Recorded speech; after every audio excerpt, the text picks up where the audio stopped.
এখন যে মালদ্বীপের যে পরিস্থিতি আমি আপনাকে বলি, মসজিদের থেকে যত কিছু জোতাতে চুরি হয় এই দেশের ফুটটাকররা চুরি করে নেয়।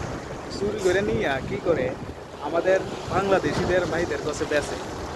তো বাংলাদেশিদের ভাইদের কাছে যখন বেচে, তো তখন ওই জিনিসগুলা যখন মালদ্বীপের লোকেরা জিজ্ঞাসা করে যে আমাদের ফুটটাকরের থেকে কিন্তু মালদ্বীপের তারা কখনো ফুটটাকরের থেকে কোনো চুরির সামান কিনে না।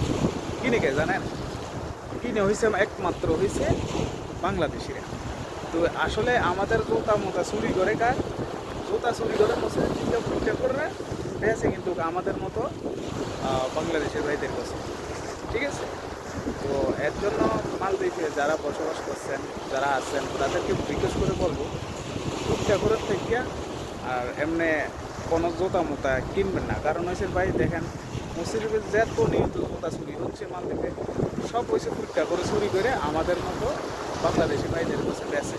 তো আমরা যদি তাদের থেকে যদি জুতা না কিনি, তাহলে তারা বেচার কোনো অসমানে পাইব না। কারণ হচ্ছে এই দেশেরা তো অলরেডি কিনে না জুতা মোতা, কোনো চুরির কোনো জিনিসই কিনে না। তো সো আমরা কেন কিনবো? তো এগুলোর থেকে দূরে রাখবেন। আর বিশেষ করে রিকোয়েস্ট করে বলছি যে কোনো মাল দিবে কোনো ফুটটা করে দেয় কোনো চুরির জিনিস কিনবেন না। আপনি একটা বৃষ্টি দিয়ে আপনার একটা জুতা চুরির জিনিস কিনলেন, দোকানে দেন আমরা 50 টাকা দিয়ে হয়তো জুতা এক জোড়া কিনতে পারবেন।